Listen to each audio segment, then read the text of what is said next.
BPod Studios.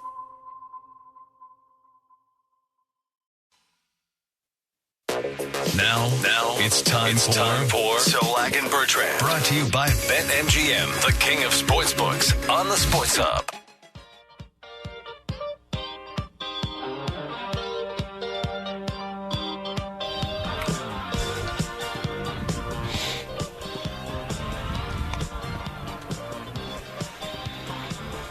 Welcome back to Zolak and Bertrand from Radio Row in Las Vegas. Our coverage on Radio Row presented by Safety Insurance.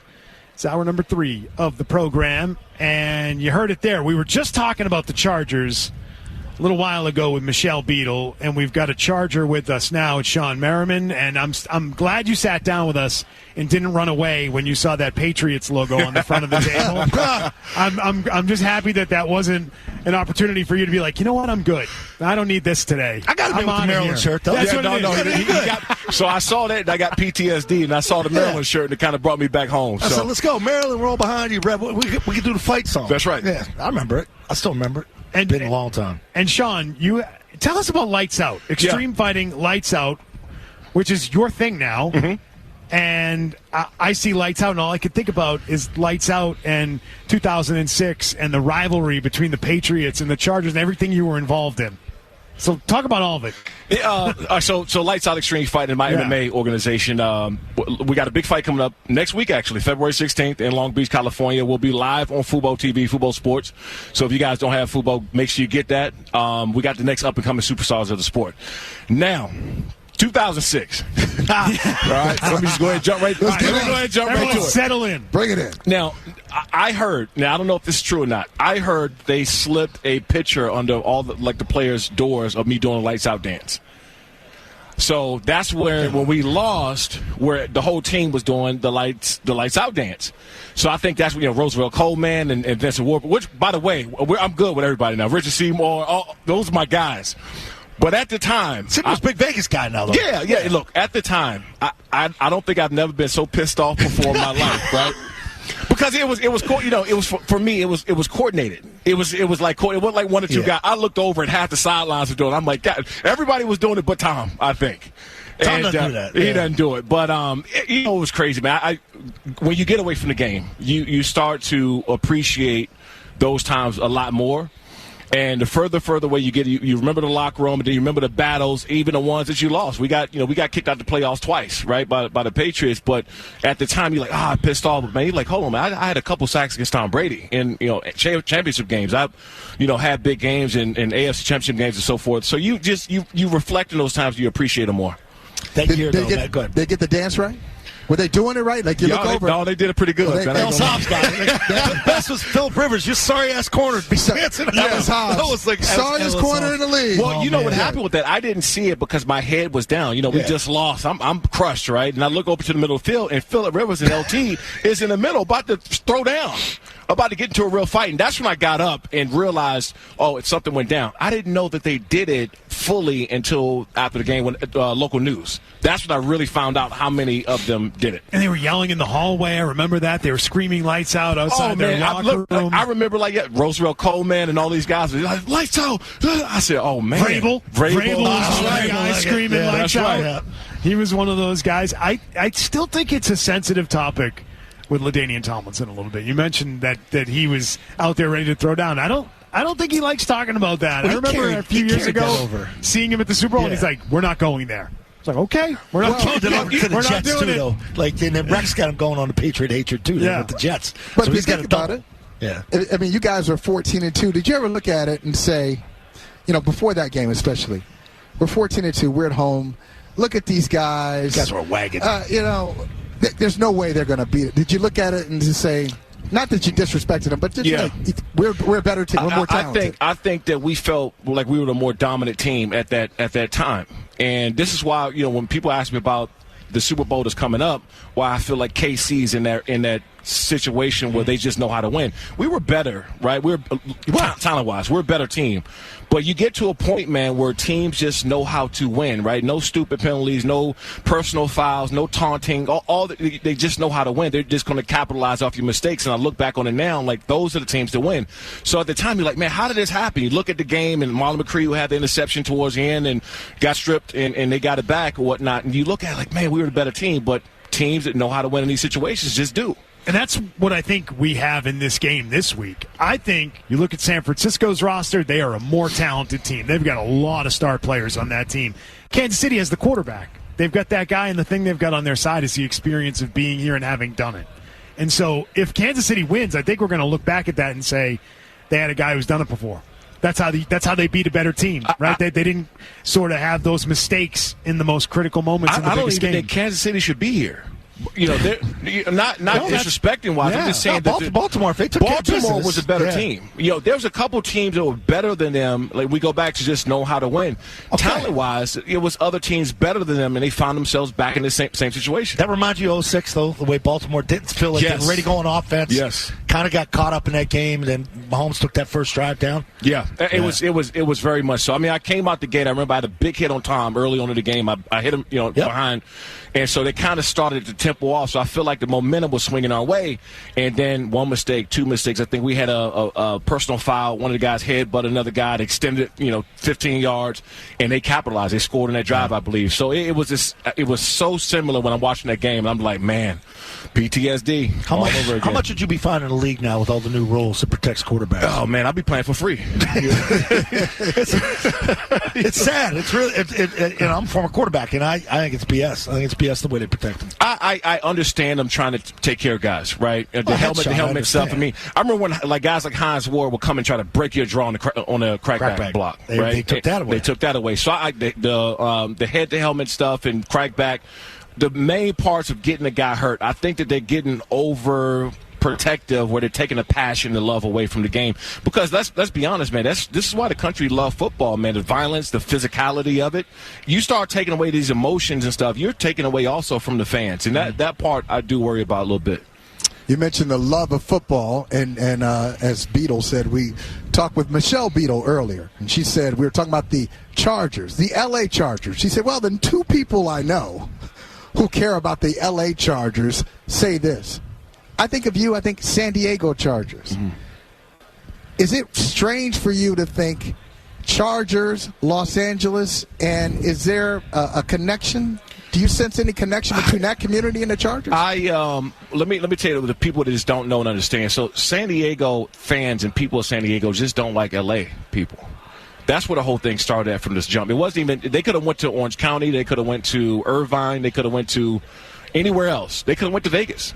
And they got less hate than they did moving to L.A. because San Diego just did not want the fans to migrate up to L.A. Right. And so there was a problem. I remember when in the smaller stadium, that soccer stadium they had, it was 50-50, and there's only 40,000 people there. It was 20,000 other people's fans. Now, when you drafted Justin Herbert and they started regain that fan base back, you saw people migrating up there again and then also building a new fan base. So I'll tell you the hardest thing. So I announced a 2017 draft in Tennessee, right? And that's when they just went to the L.A. Chargers. Was it in Tennessee, right, 2017? Yeah. So I walked out. Mind you, the draft is already nerve-wracking in the first place, right? There's 100,000+ people out there, and I don't care. That was a big one. I don't care who you are. It's nerve-wracking. So I walked out, and I was like, don't give me a hard name and say L.A. Chargers because I'm going to mess this up. I know it, right? So I had Nasir Adderley. Right? I was like, okay, that's not terrible. And then I had to remember walking out to 100,000+ people to say Los Angeles Chargers and not San Diego, because I think that we're all used to saying. I still do it today. Yeah, still do it. San Diego Chargers. Yep. So I was like, I got that down. I think it took for me personally, about a good 2 years of, okay, the team is in L.A. now. This is the L.A. Chargers, and this is what it's going to be, and they're not going back. What was better? The San Diego Superchargers fight song or the Trick Daddy Take It to the House on touchdown? I like the Trick Daddy Take It to the House on touchdown. Oh, man. But LT was scoring all them. What do you have, 21 that year? Yeah. Jesus. I like that San Diego. You do? Super, yeah. We've got an edit that I hope T-Bone back in Boston could pull for us that we made when the Chargers moved. because we needed to edit the song so that we could continue to keep playing. Greatest anthem of an NFL team of that era ever. But I was going to ask you, as a player, oh, hey, here we go. Wait for it. Wait for it. Here we go. San Diego Superchargers of Los Angeles. Good work. y'all didn't tell me I had a remix version. Yeah. Well, we had to do mix it in there. Someone had to do it. No one else was going to do it. We had T-Nice on it. T-Nice did it. Look, I just need to know who did that. Who did that voiceover from that? That's what I need. That would be our friend Hardy. Okay. Who took care of that. Hey, Hardy, good job, Hardy. God. He's not with us anymore. He left our show. He went to mornings. Okay. But I was going to ask you, someone who played against, competed against Bill Belichick as head coach. Yeah. What did you make of him? We think it was a firing. He was pushed out. But what did you make of him no longer being the Patriots head coach? I think it was time, right? They gave him an ample amount of time when Tom left to see what he got, what he can do on his own, what he can work with, and it just didn't go well for him, right? He didn't win a lot of games after Tom left. He wasn't as good anymore. So I think that Patriots way kind of died out with Tom leaving because he was a big part of it. Culture. The culture, what he established in that building, the levels that everybody else had to raise there, just walking around. Like, I can imagine being late to practice or being late to a film session or meeting and Tom Brady sitting there. You can't do it. And so, because he's always on time, he's much bigger name. So I think that when it left, they had to make a decision, and I got a really good relationship with Mr. Kraft, with Robert Kraft. I mean, we talk quite often. A couple times a year, we'll get together, post SBs and stuff. We'll meet up and just talk. And I don't think they wanted to do it. I think they had to establish the new regime there with Mayo. What's he talk to you about, Mr. Kraft? So like picking former players, and I know he does this a lot with guys and artists, and tries to get everybody's opinion on things. What does he talk to you about? That's what he did. So he asked me really of how close we were with Dean Spanos and the ownership, okay. And he was telling me, and this was this is why I love him to death, man. To be honest, he said that the reason why he loved owning the team, one of the biggest reasons is because he get a chance to be around the guys. And when his wife had passed away, that guys were going to Sayal, Wolford, all these guys were going to sleep at his house, sleep at his home, because he just said he wouldn't have made it if the guys. So he said that was the best part about him owning a team, and that speaks. That's why they got rings, right? Because you can tell how he is with his team and his players and how much he cares, man. And I just appreciate the time that I get to spend around him when we do. When you look at some of the coaches now in the game, former players. DeMeco Ryans, had a great season with Houston. Gerard Mayo is taking over in New England. We'll see what happens here. But some of the former players are getting, buy-in from guys. Is that the trend we're heading in? And if so, what do you think current players, are looking for from coaches? It's definitely a trend. And somebody had to break the mold. And I always said this, that if a former player with as much knowledge of game knowledge and actually watching film knowledge can figure out a way to be a coach and then manage a team, because that's the biggest thing. It's not how much you know about the game. It's you're a manager of personalities, you're a manager of coaching staff, you're a manager of front office, and you kind of got to run traffic with everyone. And I was just saying the other day about Antonio Pierce, like that's going to be his biggest hurdle, right? He's smart as hell as far as knowledge of the game. He played it. The players have played for him. Now he has to learn how to manage a team. That's why they brought in Marvin Lewis and kind of built him a little, I guess, what do you call it, like a staff of people around him who can help him and direct him. You do need the guidance, yeah, because it is somewhat new. Yeah, it is, and that's the biggest part. But I like that Crosby went to bat for him and said, get me out of here if he's not the coach. And by the way, Crosby was the only vocal one. There was about 10 guys. That's what they said. Devontae Adams. There were about 10 guys who didn't get mentioned, who I know personally in the media, that went up to Miss Davis, and said, "Look, we're out. If you guys make another bad decision like we did, we're going to ask for a trade. It was multiple guys. And so I think that you needed someone to break the mold. D'Amico Ryan, all these guys did. Mayo, if they start having success, you're going to see more former players that go through the coaching rankings, right? Assistant linebacker coach, assistant DC, and then get that head coaching position because they're winning. All right, we got one more thing to mention. We're letting him go. We've got tweets. People have tweeted us. T-Bone just let me know. People on TV back in Boston, across New England, have noticed the tattoo on your neck, which reads, what's it say? Finish strong. Oh, finish strong Friday. Which is, we have a thing on this show called Finish Strong Friday. It's a Finish Strong Tuesday this week.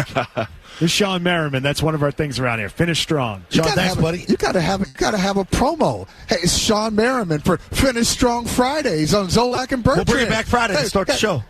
Might have to. Might have to. Let's do it. Great one. Shawne Merriman, great to have you here.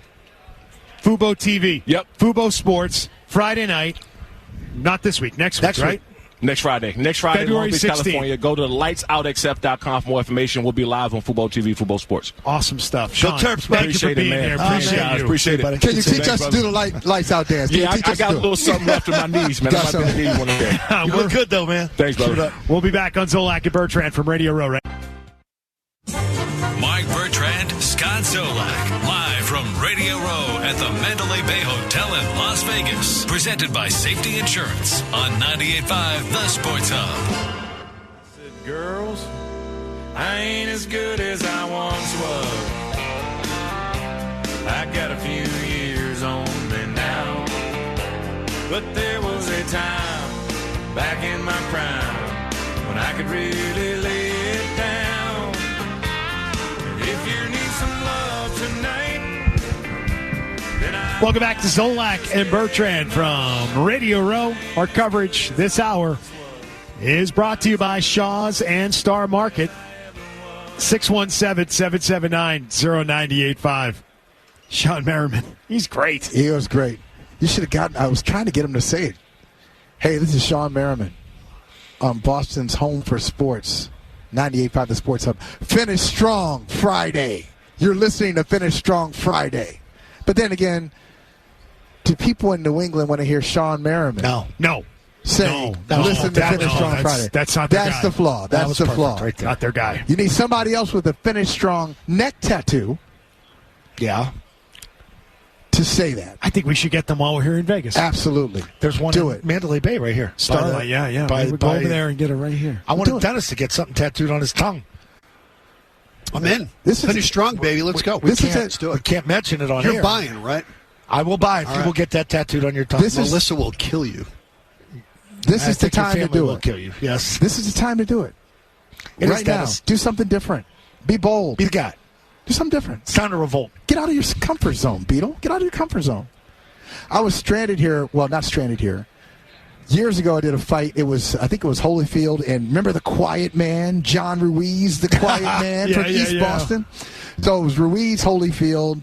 They had a fight. It must have been, it was March of, I can't remember the year. But anyway, I got diverted going back to Boston because there was a snowstorm. Imagine, there was a snowstorm in March in Boston. So I got diverted to Phoenix. Had to stay there for 3 or 4 days. Oh, what a before I shame. came back. Yeah. 3 or 4 days. And I was right next to a tattoo piercing parlor. And I said, this is divine.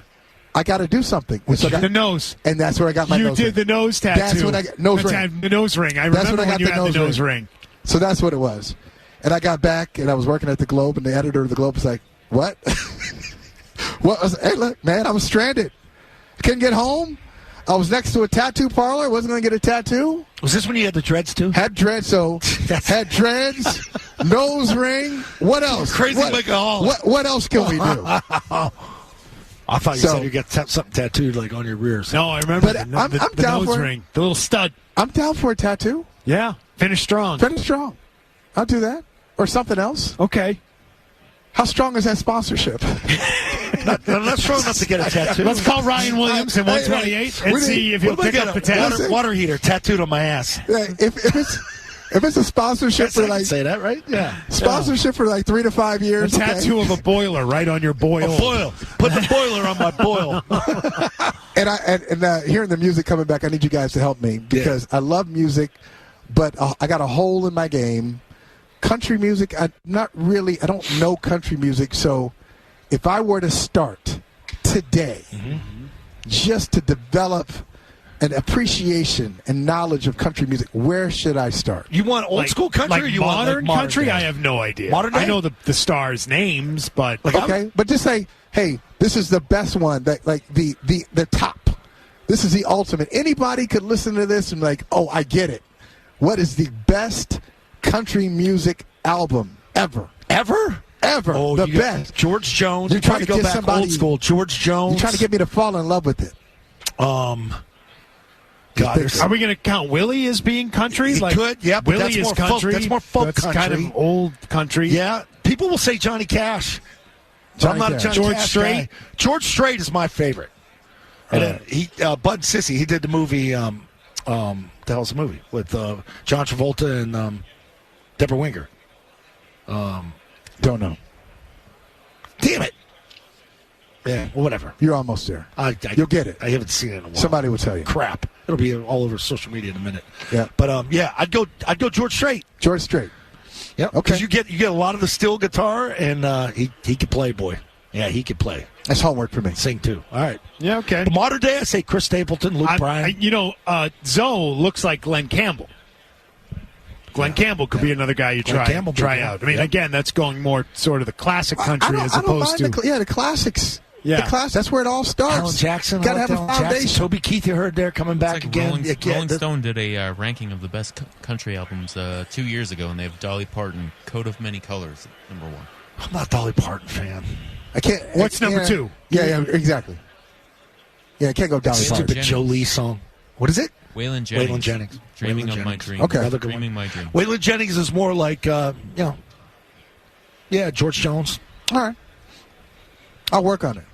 Like right now, Chris Stapleton is Chris country, Stapleton's and great. that's where I'd start. Yep. Right there with So you Chris start Stapleton. with the modern Chris If Stapleton. you want something that's We'll go one modern. fresh, Morgan we'll go- Wallen. if you want fresh, go Chris Stapleton. Okay. Okay. Chris Stapleton. Yeah. That's where I would Write go. that down. Craig is Luke in Rhode Bryan. Island. What's Luke up, Bryan. Craig? What's up? Craig, you there? Pull him up, T-Bone. Nope. I don't know. I don't know that he's there. We'll try No, Jeff he's and not there. Spencer. Jeff? Jeff, this is Jeff. Hey, Jeff. Oh, Go hi, ahead. Jeff. Hey, guys, how you doing? All right, so this is what I do if I were the Patriots general manager. Trade for Jimmy G, since the Raiders have pretty much given up on him. Draft Harrison at 3. Take a tackle in the second round, and then draft another quarterback in the later round to develop behind Jimmy G. You got 3 years. You figure Jimmy G could keep the boat afloat for those 3 years and at least figure it out from there. I'll hang up and listen to you guys. Okay. I don't hate your idea because at least you have an idea about what you're going to do at quarterback, right? You have something that is not, well, just draft Marvin Harrison because he's a star and they need stars. You've got part 2 there. I don't think Jimmy G is great, but they'd be a much better team with Jimmy G and Marvin Harrison in the mix. The plan. I like the plan. I like Harrison at 3. I like drafting a tackle in the second round if you can do that. I would like bringing McDaniels back. I like drafting another quarterback, 5th round, 6th round. It's a good plan. Why is it going to be that late? Well, I mean, like that second group of quarterbacks, Penix. Penix, yeah. Well, those guys are all 5th or 6th round picks. No, I don't think they are. Okay. I think you're undervaluing those guys. Let me say it another way. Bo Nix, Those Penix. guys- Who am I missing? Who's the other guy in the next crop? Bo Nix, Penix. Who am I missing? McCarthy's a first round. No, I don't want him. He'll be a first round guy. Yeah, I don't want him in. Michael But that Penix is the third guy in the next. Michael Penix is a dressed up, stronger armed Desmond Ridder. Okay. That's what he is. I'm not a fan. Okay. I'm not a fan. I don't think he But is. he's not going in the 6th round. He should. But he's not going to He's go probably in the going to go. 6th He'll round. probably go in the 3rd round, though. Okay, so what? Why would you hate if the Patriots use the 3rd round pick Because on a guy that may or may not hit? It's a wasted pick. No, it He's isn't. Look, Trying to develop quarterbacks is not wasting picks. But if you know the quarterback, if you know what the limitations are, Michael Penix played in college for a long time. He had a great national semifinal game. People went crazy. Nice couple of years at Washington. But he's played a lot of college football. He's got some injury concerns. He's got limitations. Okay, so Bo Nix. Then Bo Nix. Give me another old guy. You want to give me another one? Wasn't there another college football player? He's not a quarterback. He's going into his 9th year. Did you see this guy? Oh, I did. The 9th year guy at Miami. I love that. 9 year or Louisville, that's a good whatever. plan. That's an awesome plan. College. That guy's managed to be in college for 9 years. He's still not going to graduate. Yeah, probably not getting a degree. But with his plan, I don't like Jimmy G as the holdover guy because he's not even reliable as a bridge guy. Yeah. So if you were to draft, let's say you don't draft Harrison, let's say you draft a young quarterback at number 3, and you want someone to play for a year, do the Alex Smith thing, play for a year. Jimmy G can't even do that. So you'll have that guy out there even though you don't want him to because Jimmy G can't stay healthy. Update here, too, on Greg Bedard as far as Ben McAdoo, saying he's an outstanding evaluator of college talent. That's another reason you could bring him in, especially quarterbacks. He tried to convince the Giants to trade up to get Patrick Mahomes. So he was all in on Mahomes when Mahomes was coming out. Well, we're just finding out about that now? I mean, has that been out? Hold on, no. Has that been out there before? It may have been. I don't know. That's an honest question. Was that out there? Bedard tweeted it out. I think he's always talking about All right, let's see if we can find any record of that being out there before today. Remember the Jets scout who said he stood on the table and he wanted the Jets to draft Tom Brady? Yeah. Okay. No, was it Jets or Giants scout? It was Jets. Oh, okay. Yeah. Oh, I wanted them to because they took Chad Pennington in the first round. And Brady was, we know where Brady went. So first round guy. No, there was a Giant scout too. Raymond Whitey Walsh. Was the scout with the Giants who was banging on the table. Take Brady. He was begging them to draft Brady. I knew there was a Giants guy too. What round? 5th overall. Okay. No, I have no idea. I don't know. I remember that story. Yeah, I love this. Yeah, I'm the guy who did it. Look, if Ben McAdoo is so highly regarded, why has he just been floating around the last why is he unemployed? It's a good question. Let's talk about one of the coaches in the Super Bowl. That is Kyle Shanahan. And a take from Stephen A. Smith that I love. I love this take. Michael and I were talking about it before the show started today. We'll carry that on to the air. All right. We'll do it coming up next. The best coverage from Radio Row Week, you can bet on it. It's Zolak and Bertrand, live from the Mandalay Bay Hotel in Las Vegas, presented by Safety Insurance on 98.5 The Sports Hub.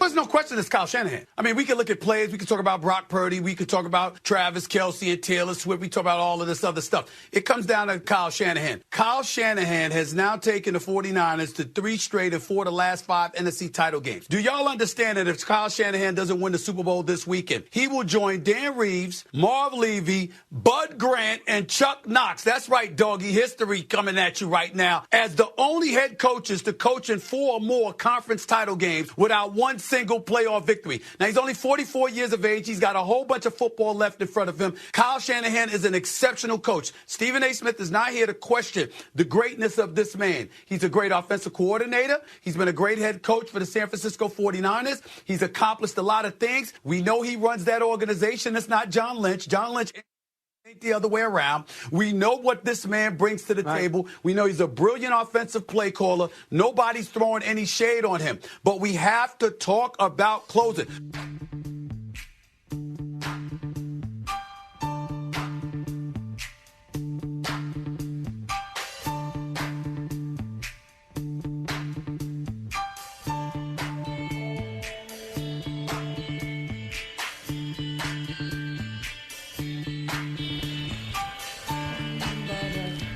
Zolak and Bertrand from Radio Row. This hour of coverage brought to you by Shaw's and Star Market. That was Stephen A. Smith when asked, what is the biggest storyline of this Super Bowl?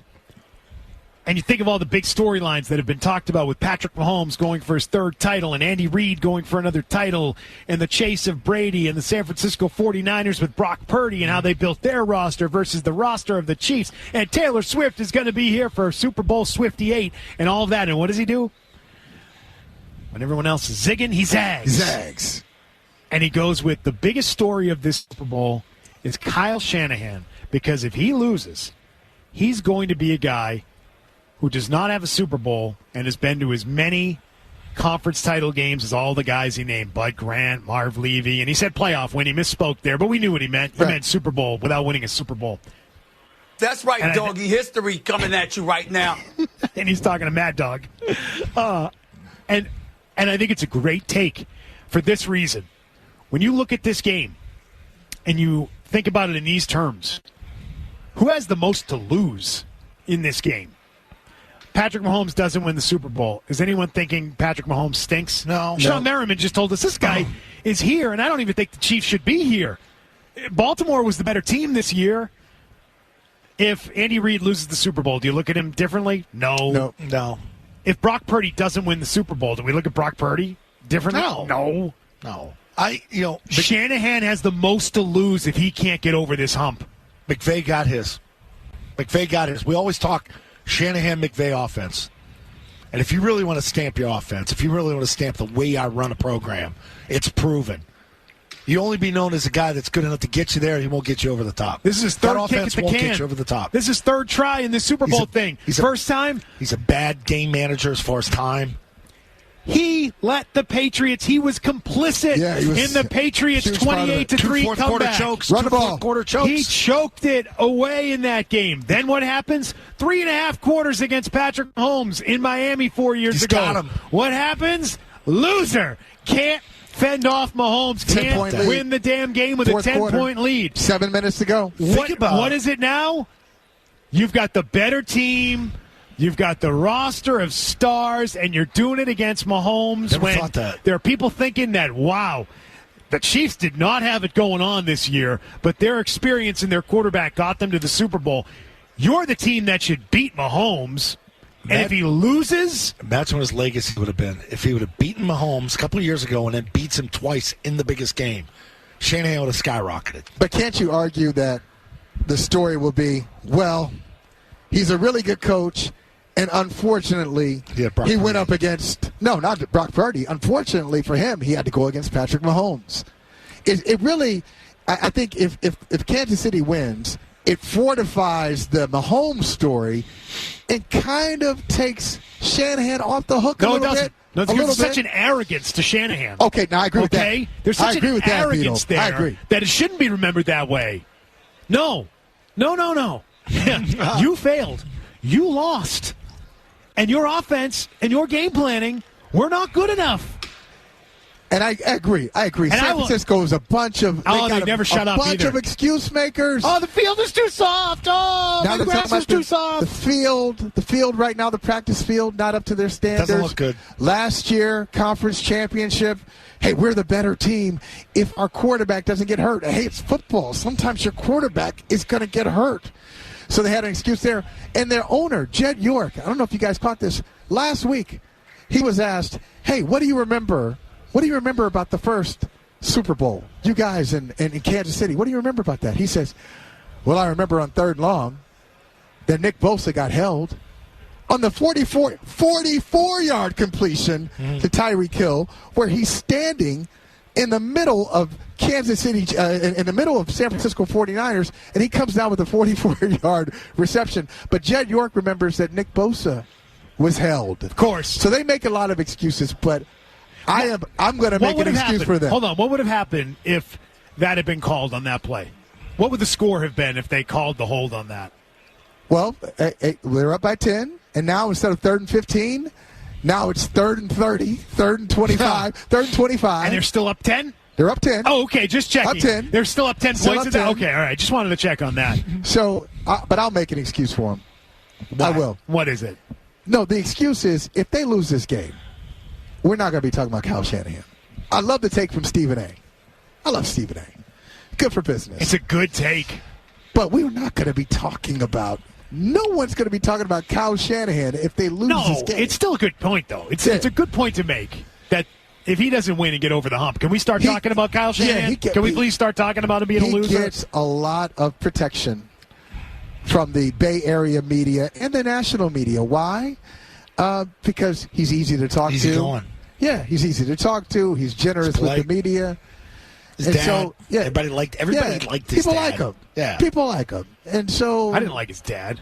You didn't like Just his as dad? a fan? No. No. Broncos. No, you didn't like. I'm from New England. I hated the Broncos and I hated those teams. I don't. Mike Shanahan he wasn't good with the media, was he? He wasn't. I don't think so. He's not like He was Kyle. still snarky. Like people Yeah. in football may like him. Like football. I like you're connected football. to the actual Yeah. people involved, but as a fan, I As don't a think he's fan, a likable I guy. Yeah. He's not like a cuddly guy. Couldn't stand those teams. Right. Couldn't stand the Broncos. Couldn't stand every time the Patriots had to go I was out saying, there. The Patriots always struggle Oh my against God. him. Always. But I think that's why I don't like Kyle Shanahan either.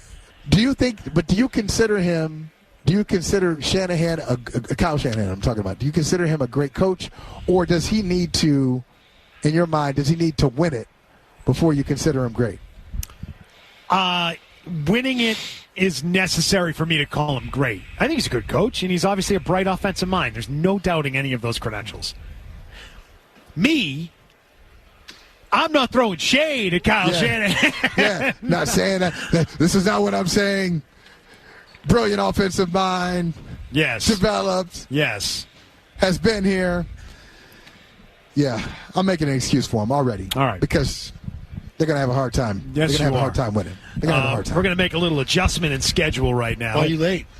Dude, I could not find you guys anywhere. Everybody else has a table number. I'll see. And I was I was just walking around for like 5 minutes.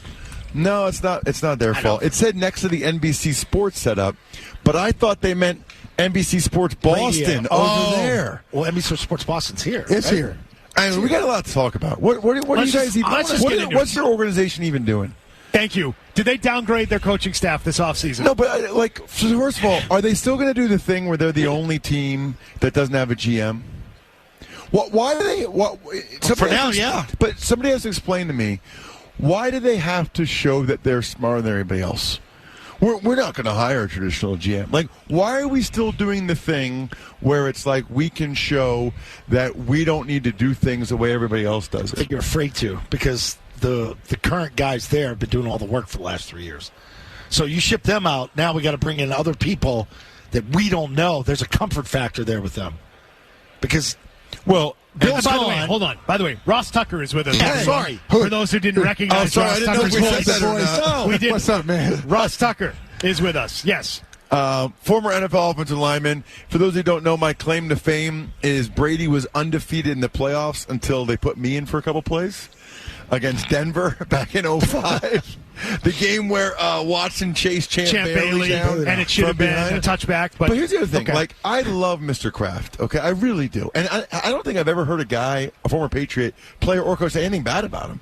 Everybody loves the guy. Yeah. So Antonio Brown had a few things to say. Oh, yeah. But here's my frustration. Why would you not interview other people before you give the job to Gerard Mayo? Why would you not? I don't know. You're getting a free roll at having people it's like any other business, right? I have small businesses, myfrontpagestory.com.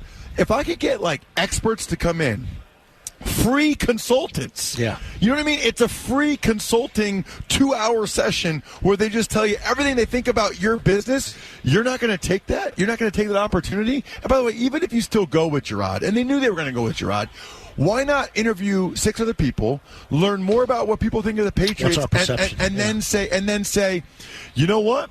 We met with some really good candidates, but Gerard's still the best guy. I think they didn't even do that. They did a disservice to him by not going through that process. And here's the other thing. Everybody raves about Gerard, and I know he's not Belichick, and that's great. He's only ever been in New England. How many teams did you play for? 3, technically. Okay, so I played for 5 teams. It's a lot different other places, right? I'm just shocked that not only would they not interview anybody else, but the guy that they're hiring, he's never even been he only knows the quote-unquote Patriot way. Now, the McCourtys will push back, and they'll say, well, he's a lot different. He's his own person. He has his own ideas. And I'm sure all that's true, but, all his ideas are either from New England or his own. He hasn't been around other people to get other ideas. You're deep-rooted. Sorry, Michael. You're deep-rooted. How I'm going to react when the bleep's hitting the fan, I call it. So, say 7 games in, there's a situation comes up. I've been trained this. Like, he won't admit that, but in the back of your mind, this is how I've been trained by Bill, and this is what I'm going to do. So it's going to force me to sort of go this way with it, so to speak. Well, and Ross, that's the way I can see that playing out. Okay. The other side of it is, what if you're Robert Kraft and you just know, hey, I've run businesses before. I know I've got a special talent here. I know I'm not going to. It's in his contract, by the way, that he's got the job. Did Belichick know that? Did Belichick know that? He must have found out. How do you He's a not? smart guy. Talk about a smart guy. He must have sniffed that one out. And that would cause some tension. That's a sad thing about their relationship. Because Belichick recruited him. He recruited him to be on the coaching staff. You draft a guy, you recruit him to be on the coaching staff, and then you find that out, and that's the disintegration of their relationship. But what if you know that, hey, this guy is so special, I don't want to waste anybody's time. I know it when I see it. So, Gerard Mayo, I don't need to hear anybody else. You know what's so funny about that? That's the whole one of the main reasons why they came up with the Rooney Rule, was so that people couldn't say that, so that they had to at least interview other people, right? Like, because usually, like, the Chargers knew the whole time they wanted Harbaugh, right? Like, back in the day, they would know who they were going to hire before they even fired their guy. They would already know, which is kind of like what happened in New England. But the NFL said, this is a bad look. Like, these guys are all, hiring people that without really even interviewing. So they wanted to at least slow the process down a little bit with in-person and with the Rooney Rule and all that stuff. I would argue that there's other people, and ultimately all that matters is how he does. I guess here's my question.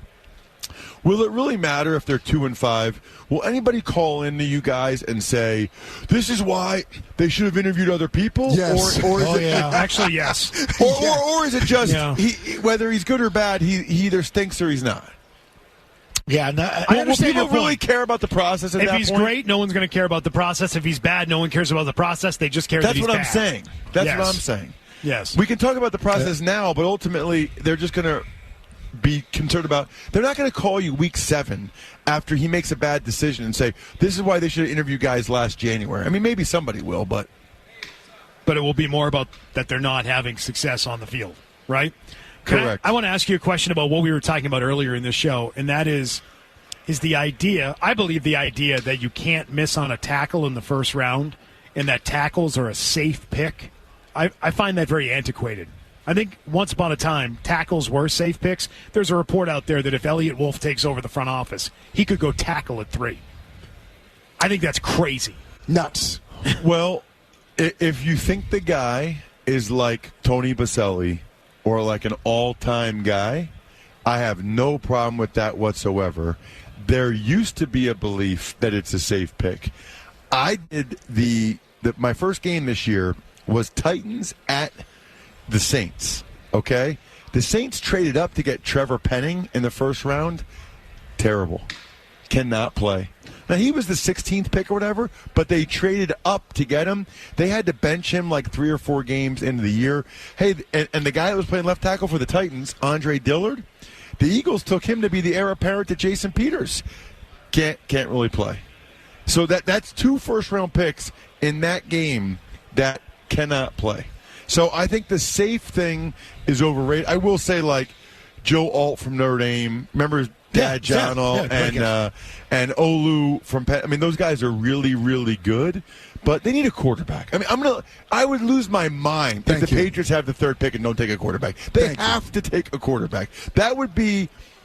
And then who are they going to get? Who's going to be the quarterback if they take a tackle at 3? I have no idea. Exactly. We don't know. I have no idea. That's why I need the quarterback at 3. Just based on that report, right now I'm going to start fireelliottwolf.com. Oh, come on. He doesn't even have the job yet. Let's go. I'm just kidding, Elliott Wolf. I'm kidding. I'll go in. No. Don't kid. I'll go in with you. Elliott Wolf. Whatever you need. How much does it cost? I am with you. No, because there's 3 quarterbacks. When you look at Caleb Williams, Drake May, and Jaden Daniels, I think people would really be fired up about. Now, Harbaugh's out here saying J.J. McCarthy's the best of them. He's biased. Yeah, of course he is. But that kid's been good. I mean, he hasn't put the numbers up because Michigan has like an older school offense where they're not asking him to do it as much.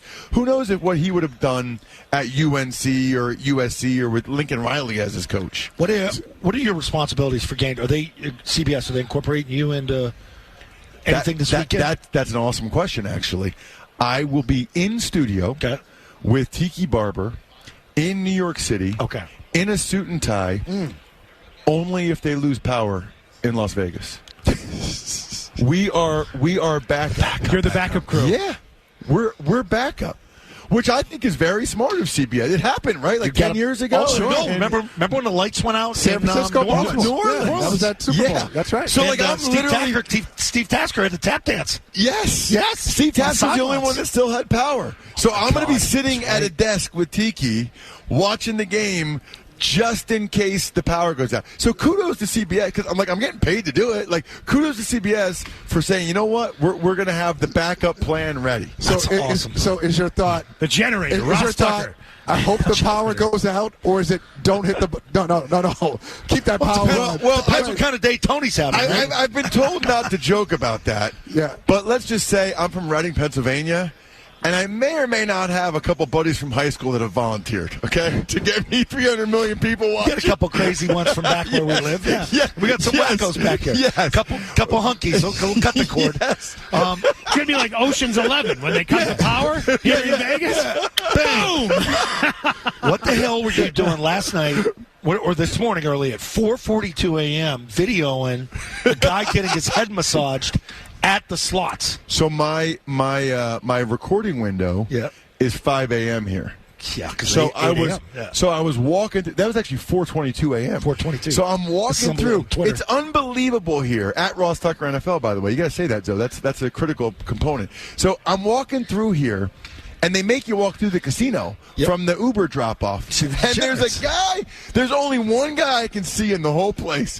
And he's on the slots, and he has this attractive lady rubbing the back of his scalp. With her bare hands. Like, bare hands. Keeping him loose, man. It's game day for him. No, he said $1, $2 a minute. I have a question. I'm like, because I thought maybe it was like, you get free drinks if you're a gambler? Yeah, sure. I thought maybe you could get a free head massage. I was like, that's incredible. So she's like, it's $2 per minute. My question is this, like, does she work here? Yes. No, she has a T-shirt on and everything. Oh, like she's employed by the casino. Oh, she's employed by the casino. Okay. It's another revenue generating fingers, though. opportunity. No gloves. But here's my question. Like, my wife, would freak, the idea, does she just go around and then she goes to Zoe and gives that guy's lice to Zoe? Zoe's That's what I'm saying. Well, I also want to ask, is it like being at the red light where you get your window washed even if you didn't want it, and now they're expecting the money, right? You're at the slots. She comes up. The first 30 seconds, she kind of gets in there, gets going, and then she's like, hey, baby, it's $2 a minute. Dude, I'll give $10 for that, though. Scalp massages. But when you go to a massage therapist and they say, do you want your scalp massage? Who says no to that? No.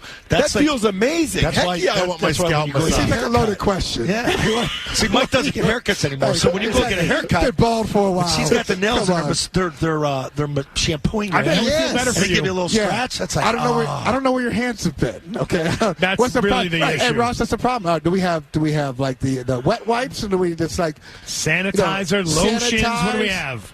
All things, by the way, all the things that I customer? never would have thought of 20 years ago, but now, that's things that we talk about and think about. 20 years ago, I'd be like, yeah, no problem. Go for it. Yeah, whatever. So we were talking earlier.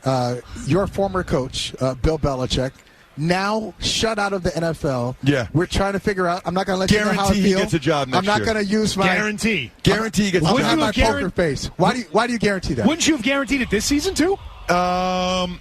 Did you guarantee it? I would have thought high likelihood this season. All right. I'm But now he's guaranteeing it guaranteeing next it. season Why? because he is going to go through a year of what I call a media cleanse.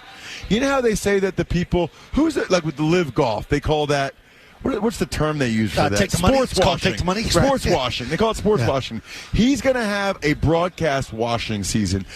He's going to do something on TV, and people are going to be like, wow, I like him. He's fun. He's going to show some personality. Yeah. He's going to have some insight. They're going to be a year further removed from what happened with the Patriots being bad. And as long as he doesn't overplay his hand again, like he did in Atlanta, and want to run the whole show, somebody's going to hire him. He wants that record bad, though. Sure he does. He's gonna accept the job. He won't admit it. He'll accept some job next year because he wants those 15 wins. I mean, there's a reason why anytime the Patriots ever win anything, NFL Films has been there the whole year.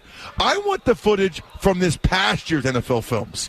I want the Mac Jones Bailey Zappi NFL Films footage. The good stuff. Ross Tucker Pod, of course, and also make sure you check out myfrontpagestory.com. I've told you guys about it before. It's the best Valentine's Day gift of all time. My wife will love that. Yes, she would. I literally said to my wife, can I give you, can we use one of the gift cards I gave you for Christmas for Valentine's Day? Like, that's how pathetic I am. Yeah. Don't be like me. Go to myfrontpagestory.com. They write a story about your significant other. It's amazing. Looks like it's on the cover of the Boston Globe. Looks like it was written by Michael Holley, for goodness sake. Yep, myfrontpagestory.com. And good luck on Sunday with the power going out. I love the endorsement. I love his endorsement. Don't be like Hey, him. CBS might Don't pull, be like me. CBS Go might to pull it. the plug on Romo. You never know. No, He's having a bad day. That's not happening. We'll be back. Good seeing you guys. Michael Holley has headlines right now.